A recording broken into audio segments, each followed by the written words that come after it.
Hello students, welcome to the Inspire Academics. तो आज से मैं स्टार्ट करने वाला हूँ क्लास 12th का केमिकल काइनेटिक्स चैप्टर नंबर 4।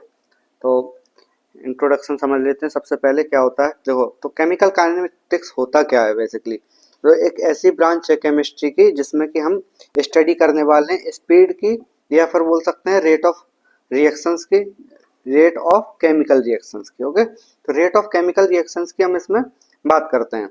तो ये होता है हमारे पास केमिकल काइनेटिक्स। अब इसके बाद और क्या पढ़ेंगे हम इसमें, तो इसमें हम पढ़ने वाले हैं जो फैक्टर्स होंगे रेट ऑफ रिएक्शन को अफेक्ट करेंगे, वो भी हम इसमें पढ़ने वाले हैं। और उसके अलावा जो मैकेनिज्म होगी, है ना, रिएक्शन किस किस चीज पे डिपेंड करेगी, वो भी हम पढ़ने वाले हैं। तो हम बोल सकते हैं केमिकल काइनेटिक्स की जो डेफिनेशन है वो क्या है, the branch of chemistry which deals with the study of speed or rate of chemical reaction, the factors affecting the rate of reaction and the mechanism by which the reaction proceed is known as chemical kinetics। तो ये हमारे पास है chemical kinetics। Okay, अब इसके बाद हमने देखना है कि पहले केमिकल रिएक्शंस कितने टाइप की होती हैं, यानी कि सबसे पहले हम करेंगे इसका क्लासिफिकेशन। तो सबसे पहले हम करेंगे किसके बेसिस पे, on the basis of speed, on the basis of speed. तो स्पीड मतलब हम बोल सकते हैं कि रिएक्शन कितनी फास्ट हो रही है, कितनी स्लो हो रही है, तो उसके बेसिस पे हम सबसे पहले इनको डिसाइड करेंगे। तो सबसे पहले हम देख लेते हैं क्या, कि जो रिएक्शन है, ओके, सबसे पहली वाली जो रिएक्शन होगी हम बोलेंगे वेरी फास्ट रिएक्शन। तो अब वेरी फास्ट रिएक्शन क्या होगी, जैसे आप लोगों ने देखा होगा कि बहुत सारी रिएक्शंस है जो हाईली एक्सोथर्मिक होती हैं, तो उनमें क्या होता है कि एक्सप्लोजन हो जाता है, एक्सप्लोजन हो जाता है। और हम बोल सकते हैं कि कोई ऐसी रिएक्शंस होती हैं जो पलक झपकते ही एकदम से पूरी कंप्लीट हो जाए, या फिर इतनी फास्ट हो रिएक्शन वो समझ में भी ना आए, तो हम उन्हें बोलेंगे क्या, वेरी फास्ट रिएक्शन। या फिर हम और भी बहुत सारी रिएक्शंस को ले सकते हैं। अब इसमें क्या हम बोलेंगे कि एग्जाम्पल क्या होगा, जैसे AgNO3 यानी कि सिल्वर नाइट्रेट प्लस हमारे पास है NaCl यानी कि हमारा ये सॉल्ट NaCl। तो इसको हम जब रिएक्ट कराएंगे दोनों को, तो ये दोनों आपस में रिएक्ट कर जाएंगे और ये AgCl में कन्वर्ट हो जाएगा और दूसरा NaNO3 में कन्वर्ट हो जाएगा। यानी कि इन्होंने अपने क्या किया, इन्होंने अपने पॉजिटिव और नेगेटिव आयंस चेंज कर लिए। यानी Ag ने क्लोरीन को गेन किया और NO3 जो हमारा नाइट्रेट है NO3 उसको निकाल दिया बाहर। तो ये हमारे पास है वेरी फास्ट रिएक्शन। इसके अलावा हम देख सकते हैं कि मेटाबॉलिक रिएक्टिविटी होती है कुछ, बहुत सारी है ना, तो वो भी रिएक्शन बहुत फास्ट होती हैं। अब इसके बाद हम देखते हैं वेरी स्लो रिएक्शंस। तो वेरी स्लो रिएक्शंस कैसी होंगी, तो इनको हम लोग ऑब्जर्व कर पाएंगे एक एक से। मतलब कि जब हमने इसको स्टार्ट किया तो हम इसको एक ऑब्जर्वेशन में हम इसको रख सकते हैं। यानी कि जैसे एग्जांपल हो जाएगा क्या, रस्टिंग ऑफ आयरन। तो रस्टिंग ऑफ आयरन में हम बोल सकते हैं। दूसरी चीज हम बोल सकते हैं क्या, इन द प्रेजेंस ऑफ, पहले ये पूरा लिख देता हूं मैं, इन the presence of moisture and air. यानी कि ये जब एनवायरनमेंट में एक्सपोज होती है, जो आयरन होता है वो एनवायरनमेंट में जब भी एक्सपोज होगा तो हम बोल सकते हैं इसमें रस्टिंग होना स्टार्ट हो जाती है। तो rusting of iron in the presence of moisture and air. अब इसके अलावा दूसरा अगर हम देखें तो formation of coal and petroleum. आप लोगों ने देखा होगा कितने साल लग जाते हैं कोल एंड पेट्रोलियम को बनने के लिए। यानी कि अगर हम बात करें कोल की या फिर पेट्रोलियम की, तो इनको बनने के लिए कुछ 300 मिलियंस लग जाते हैं, है ना। तो जब इतना टाइम हमें इसमें लग रहा है तो हम इसको बोलेंगे वेरी स्लो रिएक्शंस। तो जब ये ऐसी रिएक्शंस है कि बहुत ज्यादा स्लो चलेंगी, अब इनको हम लोग बाय द टाइम, जैसे रस्टिंग को तो हम समझ सकते हैं कि वेरी स्लो रिएक्शन है, काफी टाइम ये एक्सपोज रहेगा, जैसे हमारा आयरन है तो हम नॉर्मली ऑब्जर्व कर सकते हैं कुछ दिनों में ये रिएक्शन हो जाएगी। बट अगर हम फॉर्मेशन ऑफ कोल को ऑब्जर्व करना चाहें तो हम ऑब्जर्व नहीं कर सकते हैं। हमारी लाइफ जो हम बोल सकते हैं हमारी लाइफ स्पान इतना ज्यादा नहीं है कि हम इसको पूरी तरह से देख सकें। या फिर हाँ, आर्टिफिशियल अगर हम कहीं बनाना चाहें तो वो बात अलग है। जैसे डायमंड का फॉर्मेशन होता है ना हाई डेंसिटी की वजह से, है ना, हाईली प्रेशराइज्ड कंडीशन में और हाई टेम्परेचर में, तो डायमंड का फॉर्मेशन ऐसे होता है। है ना, बट हम आर्टिफिशियली बनाना चाहते हैं, तब क्या होता है कि उस जो रिएक्शन को जो नेचुरली हो रही है वो फास्ट तरीके से हम देख सकते हैं, यानी कि आर्टिफिशियल जब बनाएंगे डायमंड को तब हम देख सकते हैं रिएक्शन को, बट हम तब नहीं देख सकते जबकि वो रिएक्शन नेचुरली हो रही है, यानी कि पूरी तरह से हम समझ नहीं पाएंगे। कुछ रिएक्शंस ऐसी होंगी जो कि हम देख सकते हैं, ऑब्जर्व कर सकते हैं, और कुछ रिएक्शंस इतनी ज्यादा स्लो हो जाएंगी कि हमारी लाइफ इतनी ज्यादा लंबी होती नहीं है। ओके, अब इसके बाद आते हैं मॉडरेट रिएक्शंस। तो मॉडरेट रिएक्शंस क्या होगी? मॉडरेट रिएक्शंस यानी कि ये वेरी फास्ट या वेरी स्लो के बीच में हो, मतलब इनका जो रेट ऑफ रिएक्शन है वो बीच में कहीं रहने वाला है, यानी वेरी स्लो भी नहीं होगा, यानी कि बहुत ज्यादा स्लो भी नहीं होगा और बहुत ज्यादा फास्ट भी नहीं होगा। तो जैसे हम बोल सकते हैं inversion of cane sugar. Cane sugar का नाम तो आप लोगों ने सुना ही होगा, क्या होता है ना। तो इसको हम जब बनाते हैं तो केन शुगर को, यानी C12H22 एंड O11 प्लस, जब ये रिएक्ट करता है वाटर के साथ में तब क्या होता है, वाटर के साथ में रिएक्ट करके C6H12O6 प्लस C6H12O6 ये रिएक्शन होती है हमारे पास, है ना। यानी कि ये जो H2O है वहां से H पॉजिटिव और OH माइनस में निकलता है। फिर इसके बाद इसे हम बुलाते हैं सुक्रोज, यही है हमारा केन शुगर। सुक्रोज जैसे हम बोलते हैं जो शक्कर होती है हमारे घरों में यूज होती है, वो सुक्रोज यही है।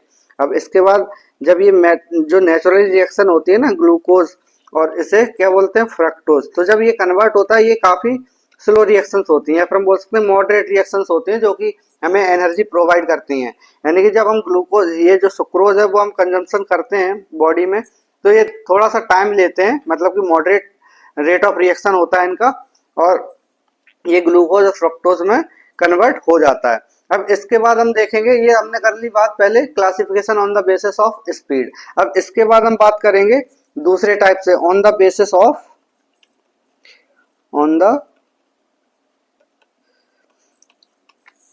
Of number of steps. तो नंबर्स ऑफ स्टेप्स की बात करें तो क्या होगा, नंबर्स ऑफ स्टेप में सबसे पहले आता है एलिमेंट्री रिएक्शंस।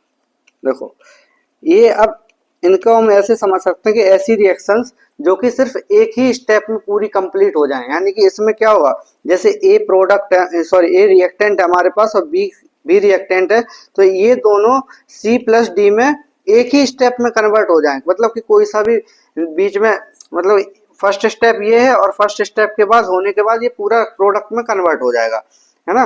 तो इसको हम क्या बोलेंगे, एलिमेंट्री रिएक्शंस। अब इसमें समझो कि होता क्या हो सकते हैं, जैसे आप लोगों ने अगर ऑर्गेनिक केमिस्ट्री पढ़ ली होगी, क्लास 11th में है कुछ SN1 SN2 रिएक्शंस, और क्लास 12th में भी है आपके पास SN1 and SN2 type reaction. तो जो SN2 टाइप की रिएक्शंस होती हैं जिसमें कि बीच में ट्रांजिशन स्टेट आता है, एक ही स्टेप में कोई रिएक्शन हो जाए।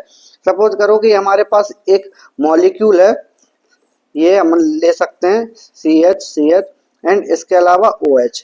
अगर हमारे पास ये मॉलिक्यूल है और इधर हमने HCl ले रखा है ना, तो ये क्या करेगा, इसको रिप्लेस कर सकता है, या फिर हम इसके अलावा हम दूसरी रिएक्शन भी ले सकते हैं, है ना। दूसरी रिएक्शन कैसे, इसको थोड़ा सा उल्टा कर देते हैं, ये यहाँ पे Cl है और यहाँ पे H2O है, तो H2O क्या करेगा, यहाँ से OH माइनस में निकलेगा और दूसरा H पॉजिटिव में टूटेगा। तो H जो OH नेगेटिव वाला मॉलिक्यूल है वो क्या करेगा, यहाँ पे आके इस पर अटैक करेगा, यानी कि इस कार्बन के पास अटैक करेगा। अब जब ओरिएंटेशन सही होगा तो क्या बनेगा, इसमें एक इंटरमीडिएट स्टेट आएगी, ये इस टाइप की इंटरमीडिएट स्टेट इसमें फॉर्म होगी, क्लोरीन, और इस साइड आएगा OH और इधर हाइड्रोजन और दूसरी साइड भी हाइड्रोजन। यानी कि ये हमारे पास क्या हो गया, ट्रांजिशन स्टेट बन गई हमारी, क्या बन गई, ट्रांजिशन स्टेट। अब रिएक्शन तो एक ही स्टेप में हो रही है ना, अब इस जो ट्रांजिशन स्टेट बन रही है इसको हम सेकंड स्टेप नहीं बोल रहे हैं, यानी कि कार्बोकेटाइन कार्बोएनाइन का कोई सा भी फॉर्मेशन नहीं हो रहा है इसमें आ रहा है सिर्फ ट्रांजिशन स्टेट। जब ट्रांजिशन स्टेट आ रही है तो हम बोल सकते हैं एक ही जो रिएक्शन है वो एक ही स्टेप में कंप्लीट हो जाएगी। तो इसके बाद हम क्या बोलेंगे, जो प्रोडक्ट है वो हमारा बन जाएगा, यानी कि इस टाइप से यहाँ पे OH और इधर HCl इधर बन जाएगा हमारा। तो ये हमारे पास रिएक्शन हो सकती है जो कि हम एलिमेंट्री रिएक्शंस के लिए एप्लीकेबल है, एग्जांपल है ना। अब इसके बाद हम देख लेते हैं सेकंड, क्या, कॉम्प्लेक्स रिएक्शंस। कॉम्प्लेक्स रिएक्शंस, तो कॉम्प्लेक्स रिएक्शंस क्या होती हैं, जो कि एक या एक से ज्यादा स्टेप्स में कंप्लीट हो, यानी कि ये these reactions complete in more than one step,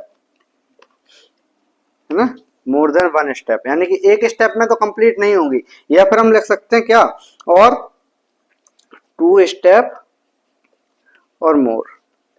okay, ये हम इस टाइप से हम बोल सकते हैं जो कॉम्प्लेक्स रिएक्शंस होंगी। अब इसमें जो रिएक्शन में हम बोलेंगे रेट ऑफ रिएक्शन कौन डिटरमाइन करेगा, तो हम बोल सकते हैं क्या कि स्लोएस्ट स्टेप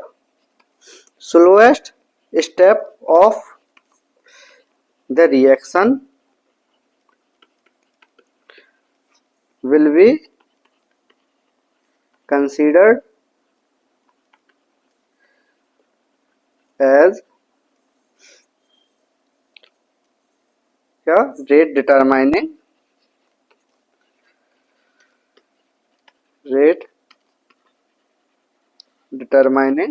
step। ओके, तो जो स्लोएस्ट स्टेप है उसको हम करेंगे इसमें रेट डिटरमाइनिंग स्टेप को कंसीडर, और इसी के अकॉर्डिंगली जो कॉम्प्लेक्स रिएक्शंस होंगी, अगर हमें इसमें रेट ऑफ रिएक्शन को निकालना होगा तो हम इसी के अकॉर्डिंग, यानी कि जो रेट डिटरमाइनिंग स्टेप है ना, इसी के अकॉर्डिंगली हम इसको समझेंगे और इसी के अकॉर्डिंगली हम कैलकुलेट करेंगे। ठीक है, अब आगे हम देखते हैं क्या जो हमारा मेन टॉपिक है। तो रेट ऑफ रिएक्शन है क्या, बेसिकली अगर हम देखें तो rate of a chemical reaction, इसको हम पढ़ लेते हैं। Rate of a chemical reaction, तो जो रेट ऑफ केमिकल रिएक्शन है तो ये क्या होगी, इट इज द चेंज, क्या है ये, चेंज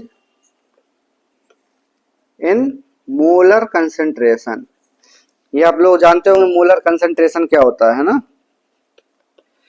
यहाँ पर हम बोल सकते हैं जो नंबर ऑफ मोल्स में इंक्रीजमेंट या फिर डिक्रीजमेंट होना, यानी कि जो हमारे रिएक्टेंट के मोल्स होंगे वो कम होंगे और प्रोडक्ट के जो मोल्स होंगे वो बढ़ेंगे, है ना। तो इस तरह से हम बोल सकते हैं it is the change in molar concentration of species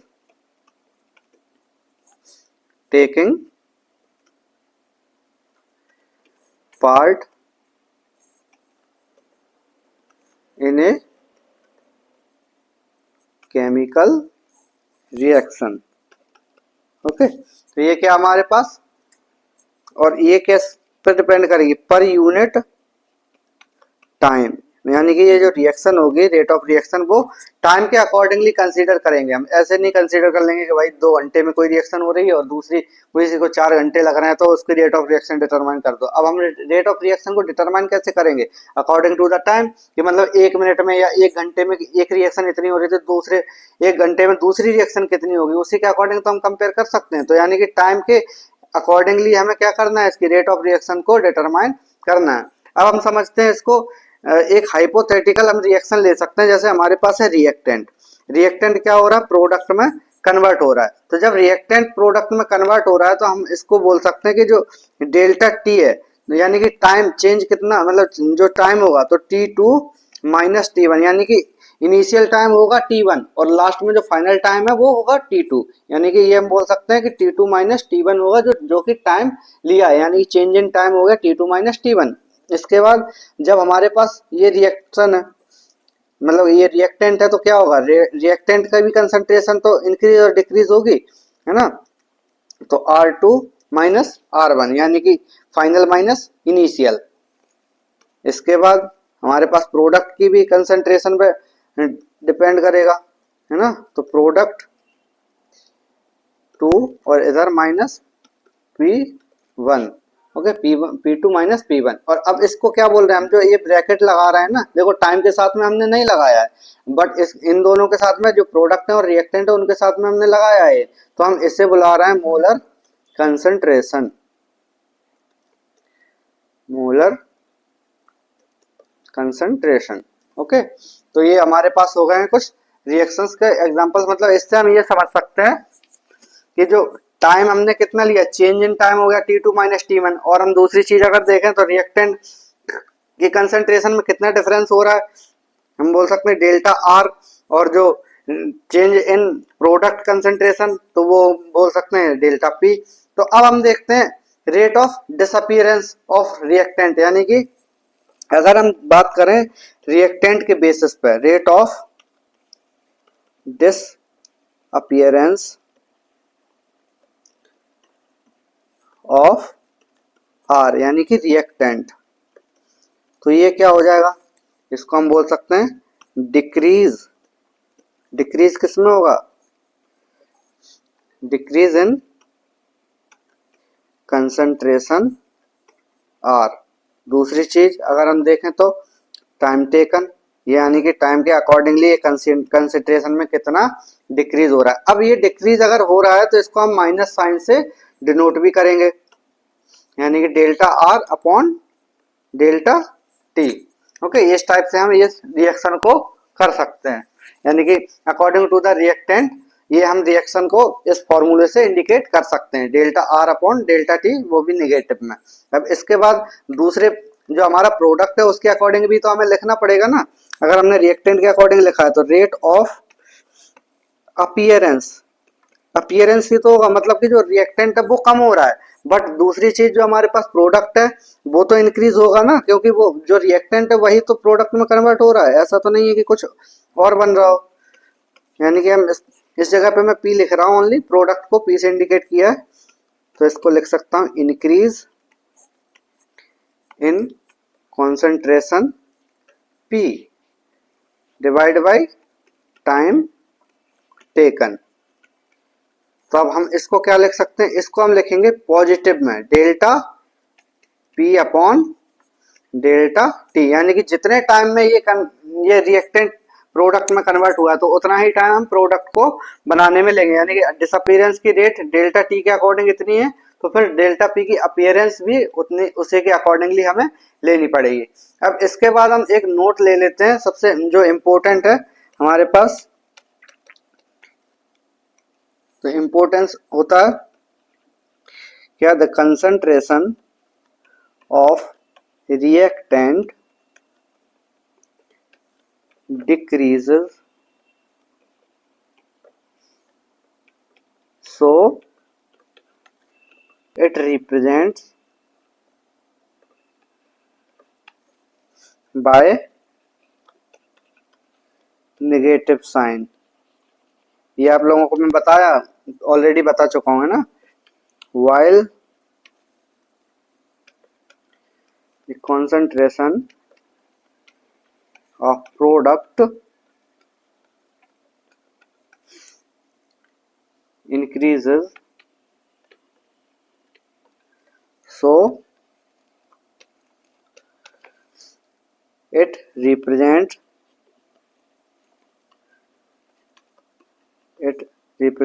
by positive sign.